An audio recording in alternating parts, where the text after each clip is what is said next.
Om Namo Bhagavate Vasudevaya. Om Namo Bhagavate Vasudevaya.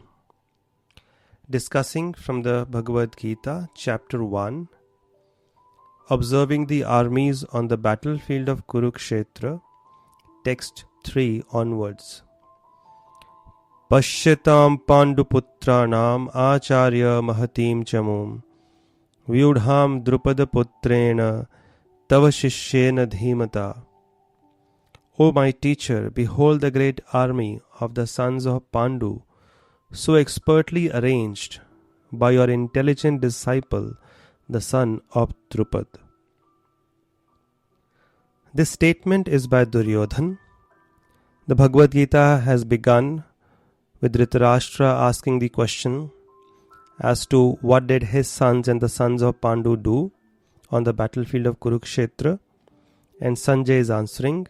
First he is going to answer what did Dhritarashtra's sons do, and he answers this in 12 or 13 verses, and the rest of the Gita is an answer to the question about what did the sons of Pandu or the Pandavas do.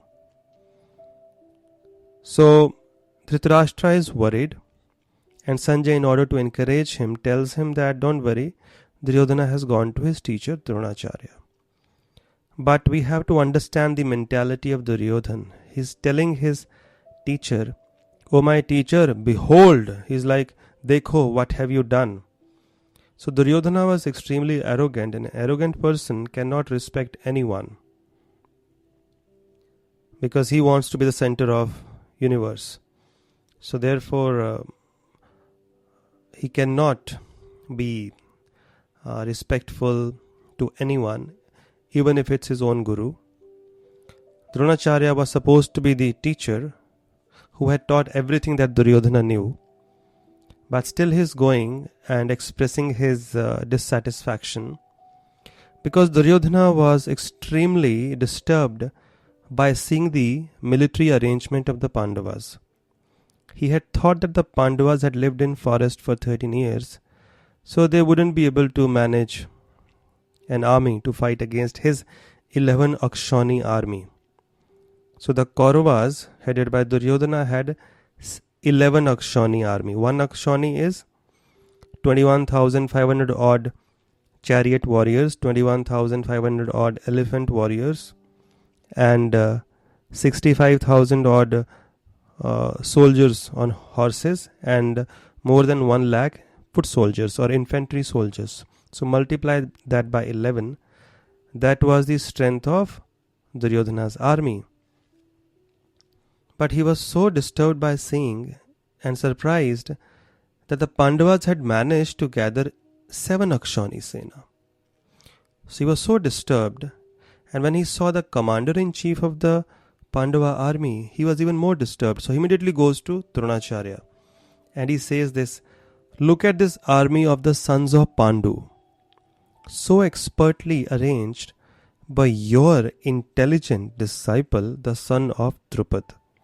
He is being very sarcastic here. So the army of the Pandavas was led by Drishtadumna, who happened to be the son of Drupad, who happened to be a bitter enemy of Dronacharya. So Duryodhana is pointing out Dronacharya's mistakes. What did you do? You trained your enemy's son, and now he's standing against you. This was a big mistake on your part. So the story goes that Dronacharya and Drupad, they were studying in the same Gurukul. In a moment of intimacy, they were sitting, laughing together. They became close friends. Dronacharya came from a poor Brahmana family, and Drupad was the son of a king. But they became close friends. So one fine day, Drupad, he was so happy, he promised Dronacharya, "When I become the king, I will give you half of my kingdom." Now there are 3 rules we must always follow. Never promise when you are happy. Never take a decision when you are sad. And never reply when you are angry, because we'll end up committing mistakes. So It was a happy moment when Drupad promised, but when he became the king, one day Dronacharya comes to him because he needed a cow to provide milk to his son Ashwathama. He was so poor he didn't have any milk for him. So Drupada whatever he spoke, Dronacharya felt insulted. But he couldn't do anything against the king, so he went back. Now he was looking for an opportunity to avenge this insult. As a Brahmana, it was his duty to forgive. Kshatriyas don't forgive, they fight. Drupad was a Kshatriya. As a Brahmana, Dronacharya should have just forgotten, but he remembered that. So he was making plans and he was thinking, who is more powerful than Drupad at this time? It was the Kaurava race, the Kurus.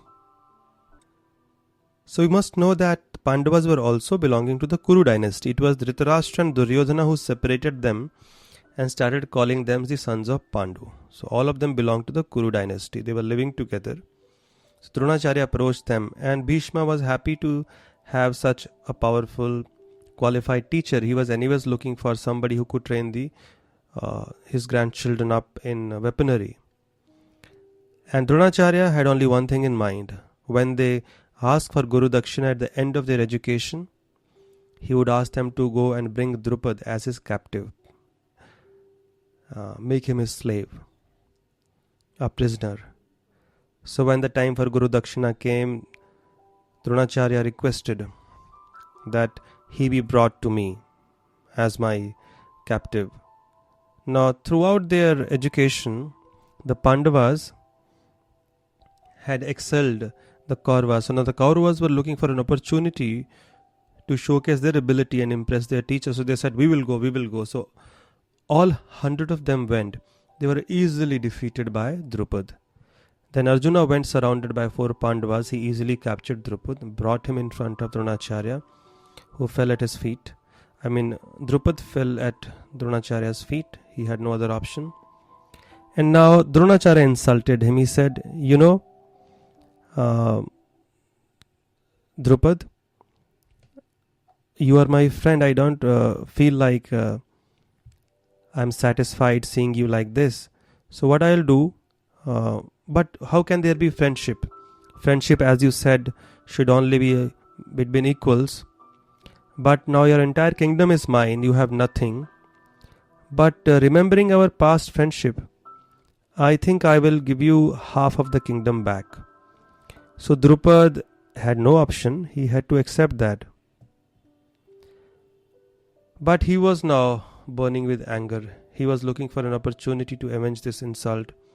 So he went back, performed a yajna, and the motive behind this yajna was to get a son who would kill Dronacharya. But then he was also thinking he's a proper diplomat. He's a king after all, very intelligent. So he was thinking Arjuna is so powerful, and he was also impressed by Arjuna's ability. So he was thinking, how can I avoid Arjuna, fight with Arjuna in future? So he also, in that yajna, desired to have a daughter who would become the future wife of Arjuna. So that if Arjuna becomes his son-in-law, there would be no more anxiety from his side. And that's how in that same yajna, Drishtadumna was born and Draupadi was also born.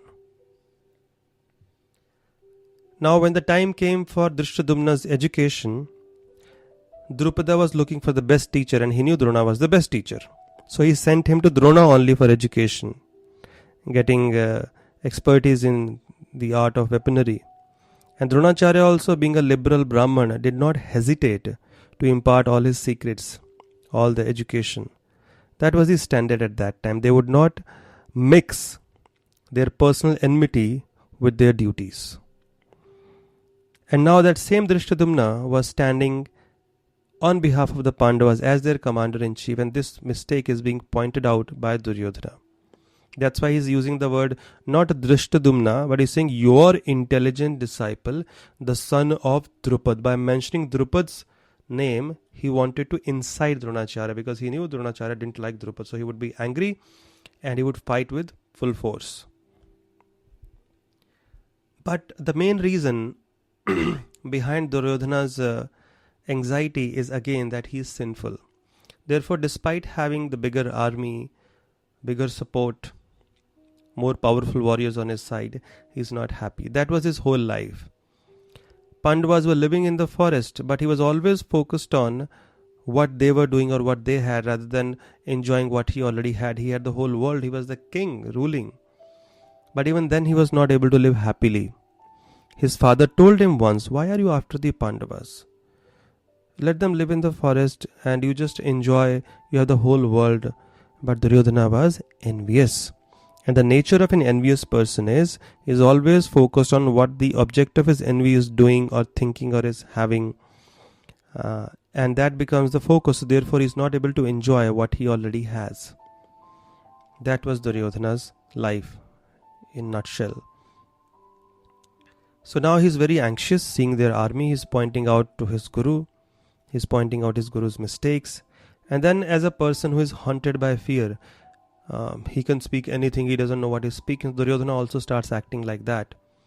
He's so overwhelmed by seeing Pandava's strength. He says, text 4, Atra shura maheshvasa bhimarjuna samayudhi yayudhano viratascha drupadascha maharatha. And he suddenly starts mentioning the powerful warriors on Pandava's side and starts glorifying them by mistake. He's not planning it. He would never glorify anyone, but he's haunted by fear. Here in this army are many heroic bowmen equivalent fighting to Bhima and Arjuna. It is not just Bhima and Arjuna we have to deal with. There were many others like them. Great fighters like Duryodhana, Virat and Drupad. Drishtaketus Chekitanah Kashirajascha Viryavan Purujit Kunti Bhojascha Shebyascha Narapungavah. Text 5. There are also great heroic powerful fighters like Drishtaketu, Chekitana, Kashiraj, Purujit, Kunti Bhoj and Shebya. Text 6. Yudhamanyuscha Vikranta Uttamaujascha Viryavan Saubhadro Drapadeyascha Sarva Eva Maharatha.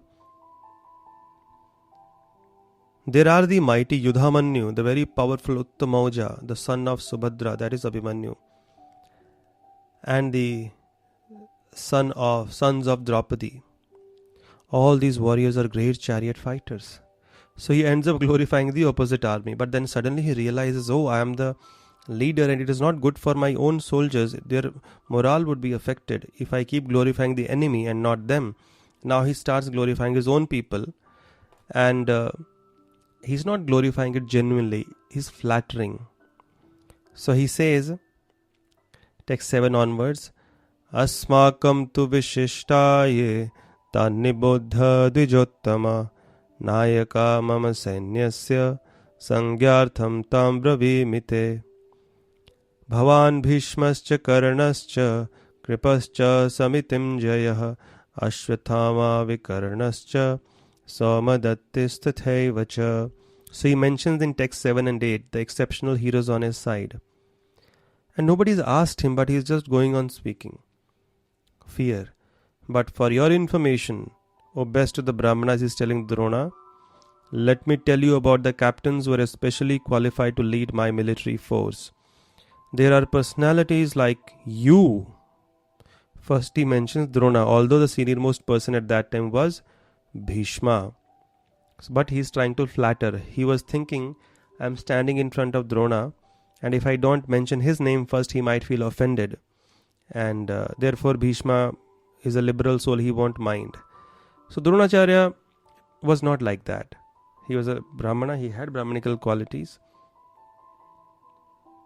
But Duryodhana is thinking like that because we see this world or we see others not as they are but as we are. The world is simply a reflection of our own consciousness. Duryodhana wanted to be glorified always. He wanted to be the first one and the only one. So he thought Drona was also like that. Then he mentions Bhishma. Then he mentions Karna's name. Now Karna was not on the battlefield at that time. He had taken a vow that till Bhishma was alive he wouldn't enter. So Karna entered the battlefield on the 10th day. But he was very much on Duryodhana's mind, so he mentions his name. Then the name of Kripacharya, Ashwathama. And then he also happens to mention the name of Vikarna. Vikarna was brother of Duryodhana. Why is his name mentioned? He was not a powerful warrior. We haven't heard about him. Because when Draupadi was being disrobed, Vikarna was the only one from Kaurava's side who had objected. So now Duryodhana wanted that at this stage, let me glorify him, let me make him feel better so that he doesn't change sides, doesn't change his mind. This is a crucial moment. So he uses his name among the powerful warriors. That is called flattery. And the son of Somadatta called Bhurishrava, who were always victorious in battle. Suddenly he realizes that he has glorified the main warriors, but Bhishma is the commander-in-chief. He is the senior most. And he hasn't done anything to speak about his position, so he might feel bad. Therefore he speaks in text number 10 to flatter Bhishma now. Aparyaptam tadasmakam balam bhishma bhirakshitam paryaptam tidametesham balam bhima bhirakshitam. Our strength is immeasurable and we are perfectly protected by grandfather Bhishma, whereas the strength of the Pandavas, carefully protected by Bhima, is limited. But then he realizes, what about other smaller warriors? They will feel offended if sabke bare mein bol diye, spoken about everyone, and we are also no less important, because Kshatriyas like their chivalrous spirit to be glorified. So then he says, wanting to make everyone else feel important who had been left out, whose names had not been mentioned, Ayaneshu cha sarveshu yatha bhagam avastita Bhishmam eva bhirakshantu bhavantah sarva evahi. Text 11. All of you must now give full support to grandfather Bhishma as you stand at your respective strategic points of entrance into the phalanx of the army. But one of the hallmark qualities of great souls is that they don't like to hear their own praises, their own glorification. In fact, scriptures describe that self-glorification is equivalent to suicide. It is worse than death, worse than committing suicide. So Bhishma was a great soul, even though he was fighting on behalf of the Kauravas, but he was doing it for a reason. He was a completely surrendered devotee of the Lord. And he knew Krishna had a plan, and he was utilizing him for that plan. And the plan was, Krishna wanted to show through the life of Bhishma that whoever you are, however great you might be, but if you're on the wrong side, you will have to perish. That lesson was taught by Krishna through Bhishma. So Bhishma doesn't like to hear the words full of flattery from a person like Duryodhana, whom he knew could never genuinely glorify anyone. So he understood. So he wanted to shut him up. Secondly, he saw, because after all Duryodhana was also his grandson, he was feeling so anxious, so worried, and he felt compassion for him. He wanted to give him some joy. So what did Bhishma do? Tasya sanjanayan harsham kuru vriddha pitamaha simhanadam vinodyache shankham dadmho pratapavan. Then Bhishma, the great valiant grandsire of the Kuru dynasty, the grandfather of the fighters, blew his conch shell very loudly, making a sound like the roar of a lion, giving Duryodhana joy.